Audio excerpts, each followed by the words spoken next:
Jemaat yang diberkati oleh Tuhan Yesus Kristus, selamat pagi dan shalom bagi semua kita. Dalam sukacita kita di usbu yang baru ini, mari kita beribadah kepada Tuhan. Dalam setiap kesempatan kita di usbu yang baru ini, kita akan membaca bagian teks Alkitab yang terambil dari Roma 14 ayat 13 sampai ayatnya yang ke-23. Mendahulunya mari kita berdoa. Dalam sukacita kami di usbu yang baru ini Tuhan, semua kami ingin mendengar berita firman-Mu yang akan kami baca dari bagian teks Alkitab yang kami yakini sebagai firman Tuhan yang akan menerangi setiap perjalanan kehidupan kami. Dalam tuntunan kuasa Roh Kudus-Mu, mampukanlah kami supaya firman ini tetap memberikan kekuatan kepada kami. Dalam nama Tuhan Yesus kami berdoa. Amin. Demikianlah bacaan kita di pagi ini. Jangan memberi batu sandungan. Karena itu, janganlah kita saling menghakimi lagi. Tetapi lebih baik kamu menganut pandangan ini. Jangan kita membuat saudara kita jatuh atau tersandung. Aku tahu dan yakin dalam Tuhan Yesus bahwa tidak ada sesuatu yang najis dari dirinya sendiri. Hanya bagi orang yang beranggapan bahwa sesuatu adalah najis, bagi orang itulah sesuatu itu najis. Sebab jika engkau menyakiti hati saudaramu oleh karena sesuatu yang engkau makan, maka engkau tidak hidup lagi menurut tuntutan kasih. Janganlah engkau membinasakan saudaramu oleh karena makananmu, karena Kristus telah mati untuk dia. Apa yang baik yang kamu miliki, janganlah kamu biarkan difitnah. Sebab kerajaan Allah bukanlah soal makanan dan minuman, tetapi soal kebenaran, damai sejahtera, dan sukacita oleh Roh Kudus. Karena barang siapa melayani Kristus dengan cara ini, ia berkenan pada Allah dan dihormati oleh manusia. Sebab itu, marilah kita mengejar apa yang mendatangkan damai sejahtera dan yang berguna untuk saling membangun. Janganlah engkau meneruskan pekerjaan Allah oleh karena makanan. Segala sesuatu adalah suci. Tetapi celakalah orang jika oleh makanannya orang lain tersandung. Baiklah engkau jangan makan daging atau minum anggur atau sesuatu yang menjadi batu sandungan untuk saudaramu. Berpeganglah pada keyakinan yang engkau miliki itu bagi dirimu sendiri di hadapan Allah. Berbahagialah dia yang tidak menghukum dirinya sendiri dalam apa yang dianggapnya baik untuk dilakukan.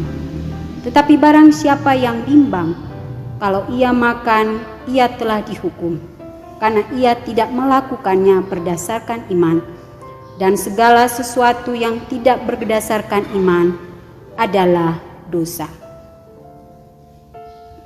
Demikianlah pembacaan kita di waktu ini.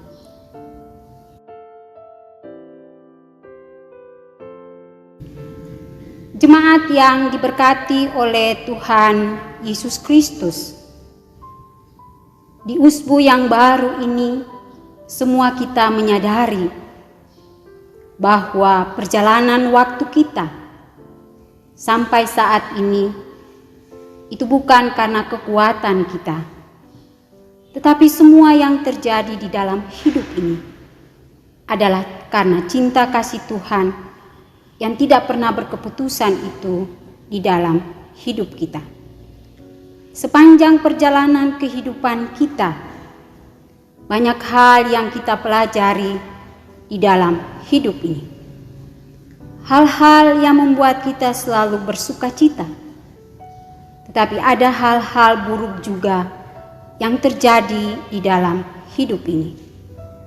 Tetapi semua yang terjadi itu memungkinkan kita semua tetap bersyukur, tetap belajar, tentang setiap proses-proses kehidupan yang terus terjadi di dalam hidup ini. Bapak Ibu yang Tuhan Yesus kasihi, di dalam perjalanan kehidupan semua kita menyadari sungguh bahwa perjalanan waktu ini, perjalanan hidup ini, kita menjalaninya dengan banyak orang di dalam keperbedaan, banyak orang di dalam relasi-relasi sosial kita. Perbedaan selalu menjadi bagian dari kehidupan manusia. Dalam kelompok masyarakat, dalam persekutuan, beda pendapat, beda prinsip, beda kepentingan adalah sesuatu yang wajar di dalam hidup ini. Tetapi perbedaan yang wajar dalam hidup kemudian dapat menjadi tidak wajar dan dapat menimbulkan persoalan apabila masing-masing di antara kita memperhatikan kepentingannya dan mementingkan egonya. Penonjolan diri dan penguasaan terhadap pihak lain. Di tengah berbagai perbedaan itulah yang kemudian menciptakan konflik di dalam menjalani kehidupan ini. Konflik perbedaan pernah terjadi di dalam kehidupan jemaat di Roma.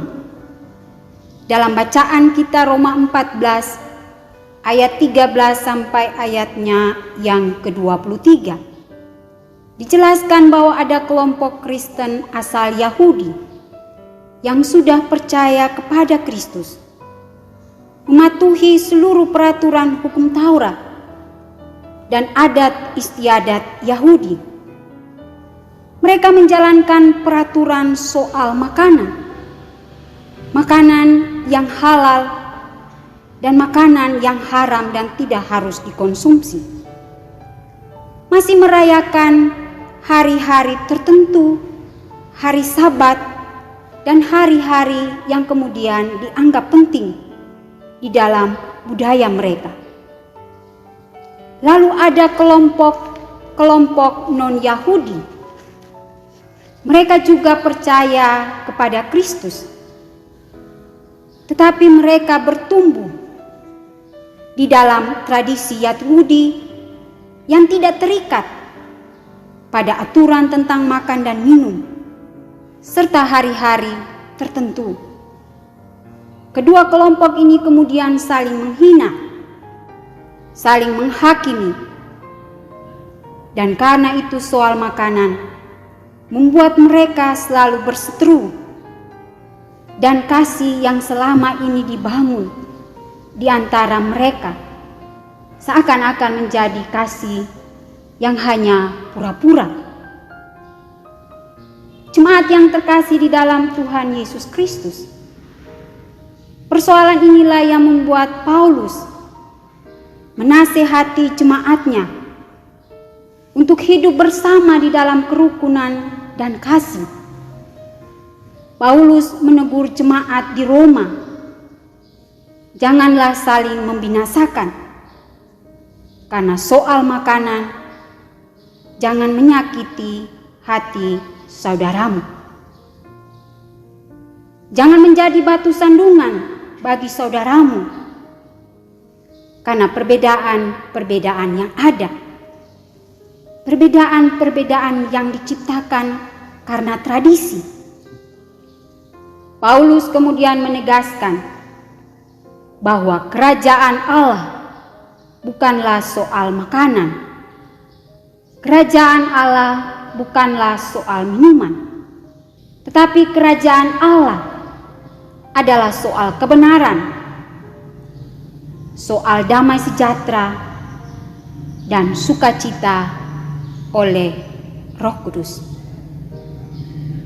Jemaat yang diberkati oleh Tuhan Yesus Kristus, bagi kita Soal makanan, soal minuman, mungkin adalah soal hal yang sepele.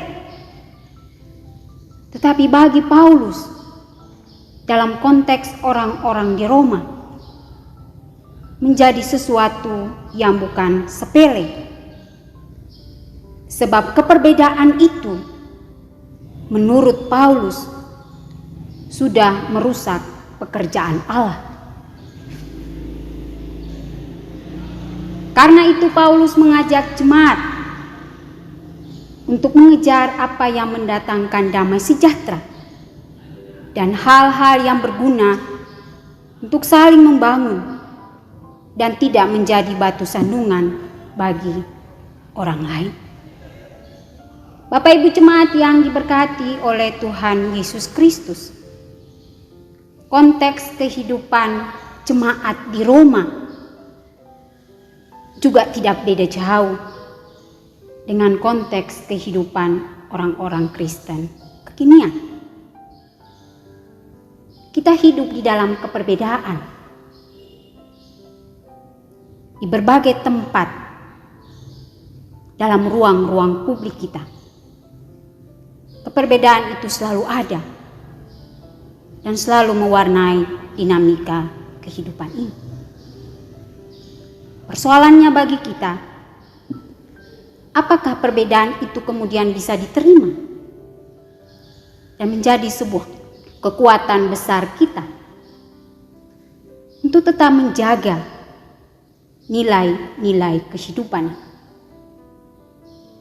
Ataukah di sisi yang lain, perbedaan itu kemudian membuat jarak di antara kita dan membuat kita saling bersinggungan karena ada banyak begitu kepentingan di dalam keperbedaan itu.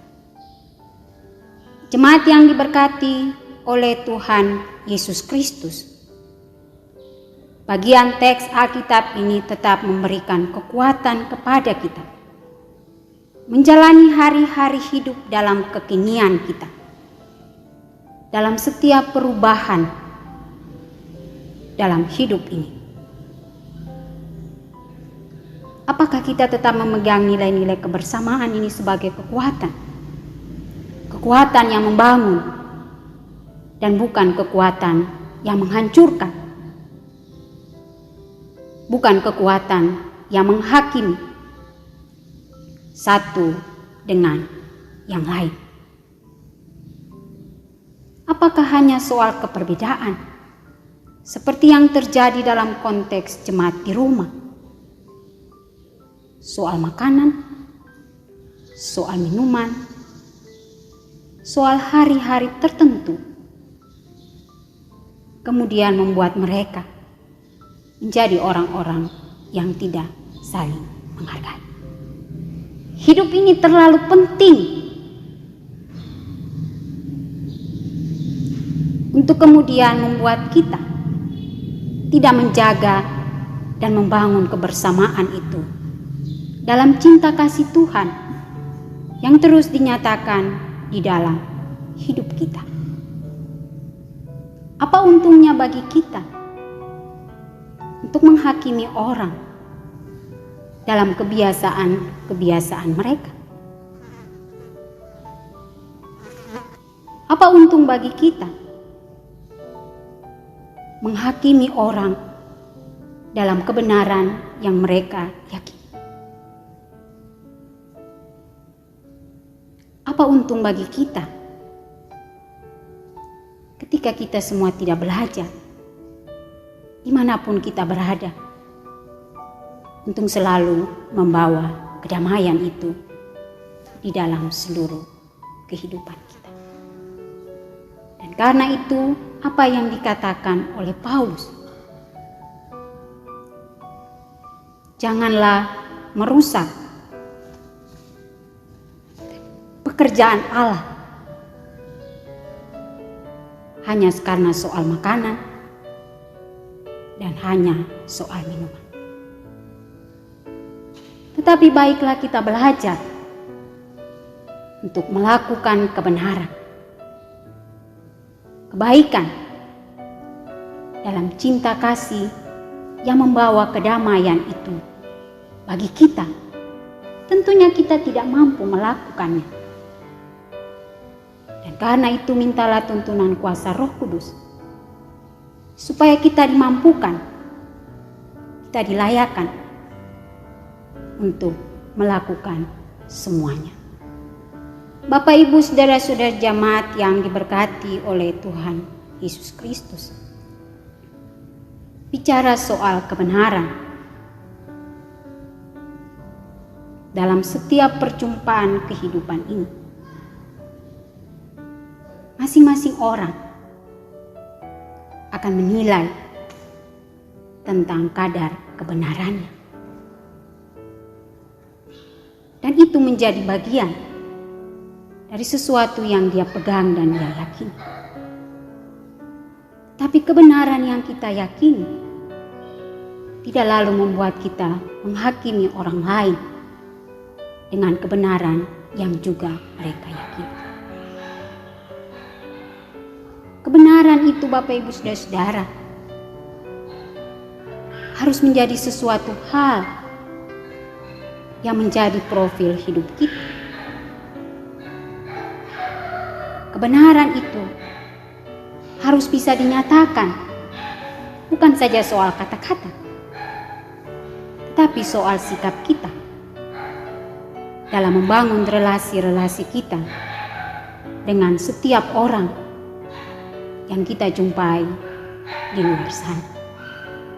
Karena mungkin saja apa yang kita yakini sebagai sebuah kebenaran belum tentu menjadi kebenaran bagi orang lain.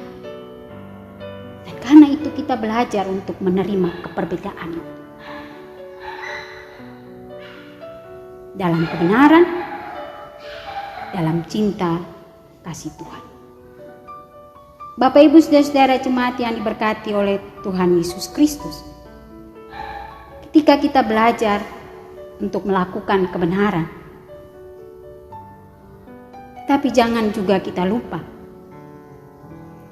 bahwa di luar sana nilai-nilai kebenaran itu terkadang tercoreng dengan sikap kita. Kita tahu tentang kebenaran, tapi belum semua orang menyatakan kebenaran itu di dalam setiap ruang gerak kehidupan. Kebenaran menjadi sesuatu nilai yang bisa diperdagangkan. Yang benar bisa menjadi salah, yang salah bisa menjadi benar. Dan bagaimana tanggung jawab moral kita, iman kita, melihat tentang kebenaran. Bersyukur bahwa sampai waktu ini masih banyak orang yang hidup dan memegang nilai-nilai kebenaran sebagai profil diri dan identitas dirinya. Bersyukur juga ketika ada orang-orang yang terus belajar dari kekeliruan dan kesalahan untuk tetap memegang nilai-nilai kebenaran itu di dalam kehidupan kita. Bapak, Ibu jemaat, kebenaran itu tidak bisa ditutupi. Kebenaran punya cara sendiri untuk mengungkapkan siapa dirinya. Hanya soal waktu. Karena itu di mana-mana banyak orang selalu takut tentang kebenaran. Jemaat yang diberkati oleh Tuhan Yesus Kristus, kita semua terpanggil sebagai gereja, lembaga, persekutuan, pribadi dalam konteks tema mingguan kita Roh Kudus menuntun gereja untuk melayani. Melayanilah dalam kebenaran. Melayanilah dalam sukacita.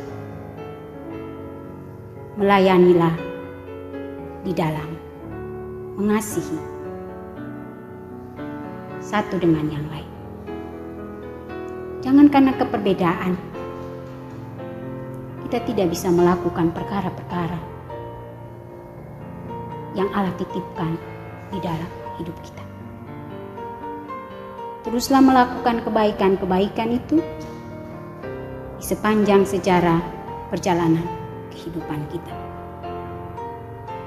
Berpeganglah pada nilai-nilai kebenaran yang kita yakini dalam Tuhan, dan lakukanlah itu dalam perjalanan kehidupan kita. Mungkin hari ini